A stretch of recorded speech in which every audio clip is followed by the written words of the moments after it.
I think it's safe to say reviews for this series might become bi-monthly going forward, as so many of them are like what we are covering today, that being Chapter 10.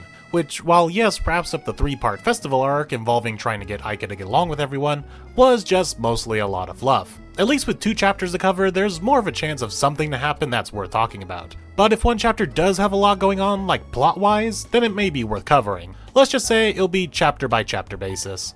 But that also means there's no time for any funny or cold intros this time. We need to jump right into this because we have 2 chapters to cover.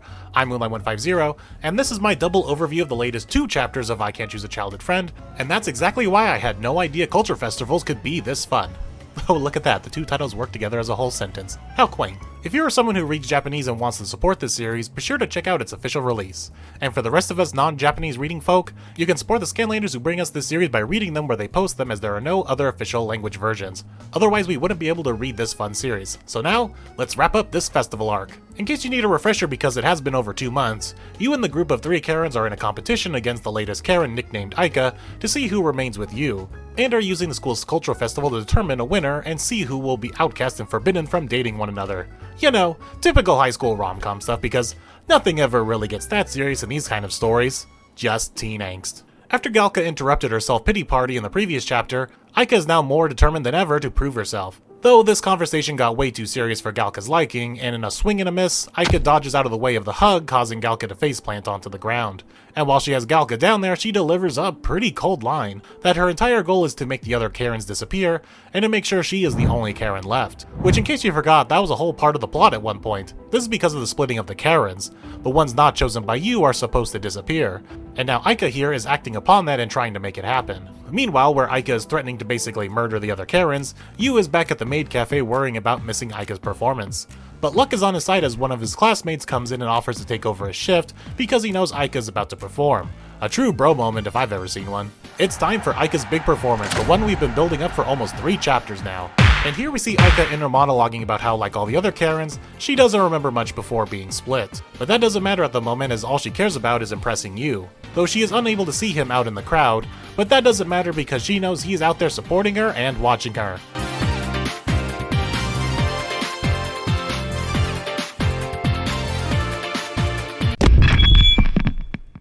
Watch her fall flat on her face, that is. Yeah, during her big important performance of the festival, Aika faceplants hard, and even worse, she can't get back up. Her body just refuses to move, all while in front of everyone, and more importantly to Aika, in front of you, who now sees you in the crowd at the worst possible time, and begins to panic about how everything she has been working towards is starting to unravel, fearing you is going to leave her, thus turning her into the Karen that disappears. And the sad part? She just starts to accept it. That if she can't be the cool Karen that you always thought she was, that she doesn't deserve to be around and just disappear. Let's put a pin in that for later, I feel like it may be important. But as Aika reaches her lowest point in wanting to disappear both figuratively and literally, who other than you starts shouting from the audience to encourage her to get back up, even pulling out the merch because apparently they have merch now.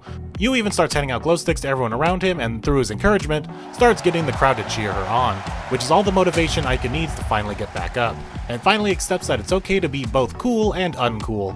But for now, she just chooses to be cool and continues with the performance, and even does a Star Wars reference because why not? And even after all the discourse between one another, the other Karens make good on their end and vote for her performance for the cultural festival. And it turns out that even after all of that showboating and being confident in herself, Aika's solo performance still loses out in votes to the maid cafe. Thankfully, Aika isn't a sore loser and graciously accepts defeat and apologizes for how she's been behaving, particularly about being so uncool, especially back when they first met when they were kids. But you drop some reality on Aika that even back then, she wasn't always cool, and how even he knew, even as kids, that she was putting on a front of trying to be cooler than she actually is. But even then, he admired and respected that attitude, how cool she at least tried to portray herself as, and that he has always loved that about her. Which Mr. Smooth Moves here segues that into asking Aika to go out with him, which she accepts, and also accepts her new nickname as Aika, which I've already been calling you that for like the past 2 videos, so I'm way ahead of you there. Aika then turns to the other Karens to apologize to them as well, but first a quick self-slap for a good measure. And all the Karens are quick to forgive her because it's that kind of laid-back series. We wrap up that evening with finding Aika out in the park late at night, continuing to practice her dancing, but is interrupted and jump-scared by Galka. And Aika turns the tsundere on a bit by reinforcing that even though she apologized and they are going to try to get along, this doesn't make them best friends now, much like the other Karens are. Which doesn't bother Galka, and she begins to question Aika regarding why she was dancing all the way back in her intro chapter. And Aika goes into this interesting philosophical dive into dancing for an audience. I won't sum it up here because it deserves to be read in its entirety, and also, I just want to move on to the next chapter, but I promise, it's good stuff, go read it. With a bit more of an understanding of one another, Galka and Aika decide to at least play nice with one another as we wrap up this chapter and head right into the next one to wrap up the entirety of this festival arc. No time to waste, let's jump in. It's festival daytime as chapter 11 opens, with all their duties filled with both the maid cafe and the solar performance. You and the Karens are free to enjoy the cultural festival as attendees instead of workers.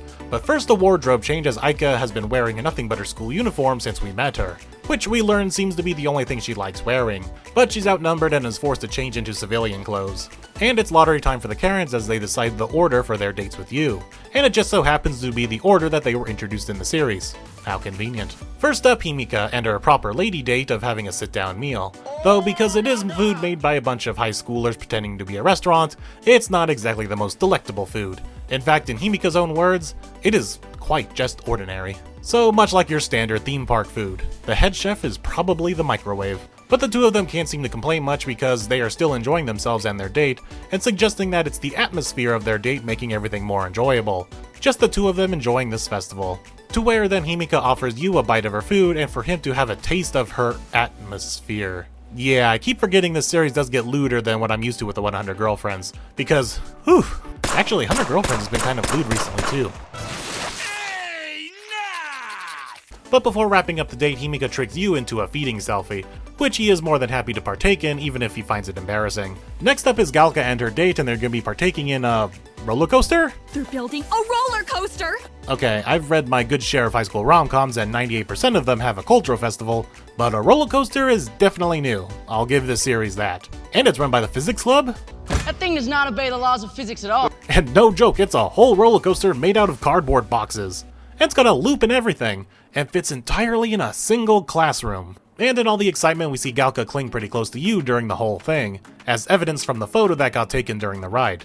Wait, it has a photo system too? Which she seems pretty embarrassed about doing. But, I mean, why? You two are dating.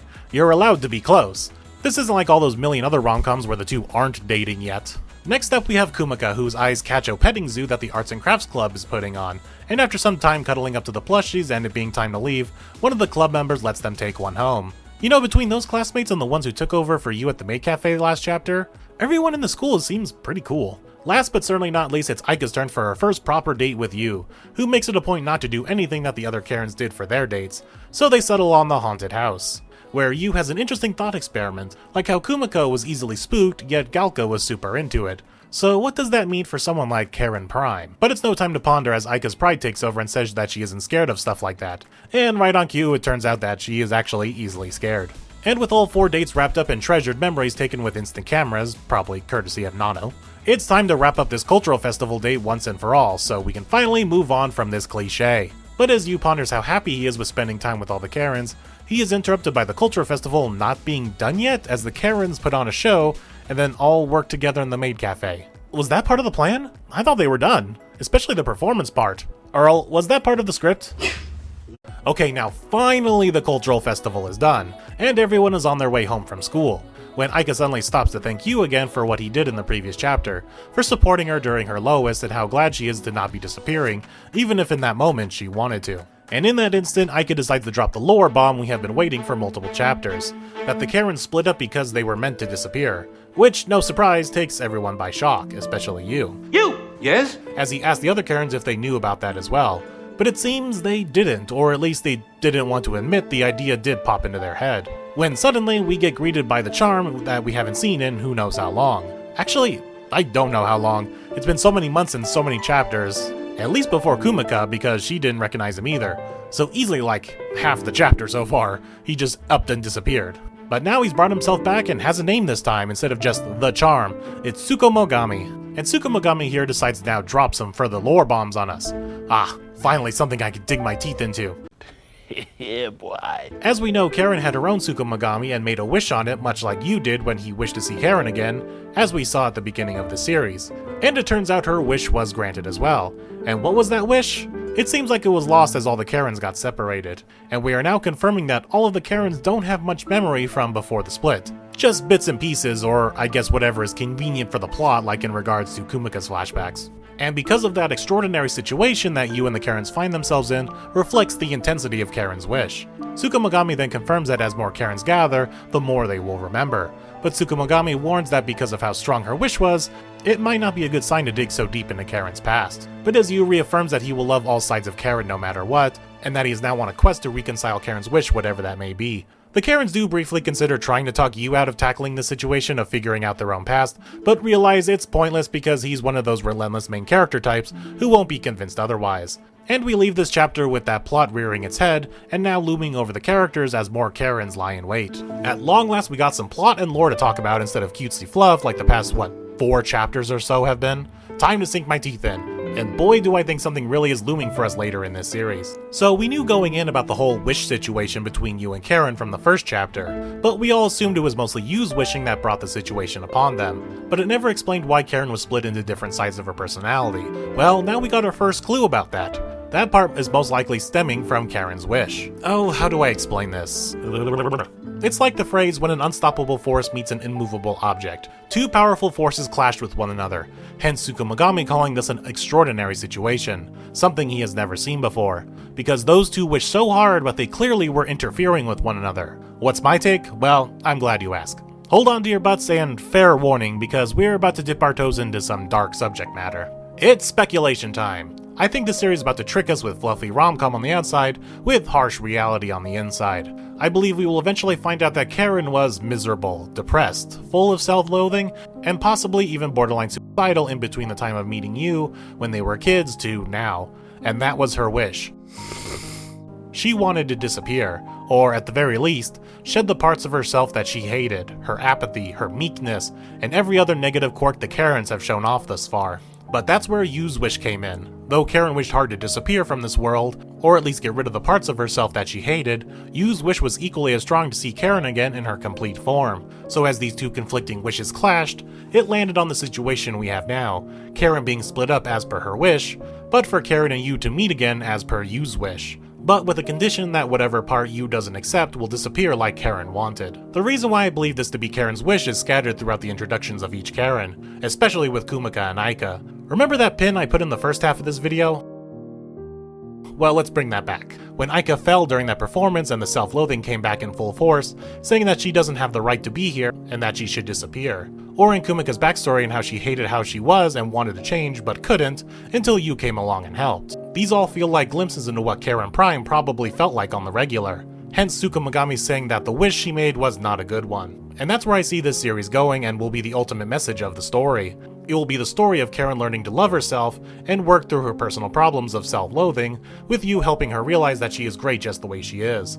Because that's how Yu has won over every version of Karen so far, by accepting them for who they are no matter the bad quirk they harbor. Yes, we are in for one of those manga that lures you in with those fluffy rom-com shenanigans, but near the end will put you into tears from watching the same characters struggle to learn to accept themselves and make peace with their inner demons. And all of us readers will have a good cry at the end. So what do you think? How are you interpreting this new drop of lore, and how do you think the series will continue on from here? I'd love to hear your thoughts below on how you read this instead of my ideas. I've been Moonlight150, and be sure to like, comment, and subscribe, and I will see you all in the next video. And whether that be the next chapter or next 2 chapters will determine how much the plot moves forward. I'll see you all then.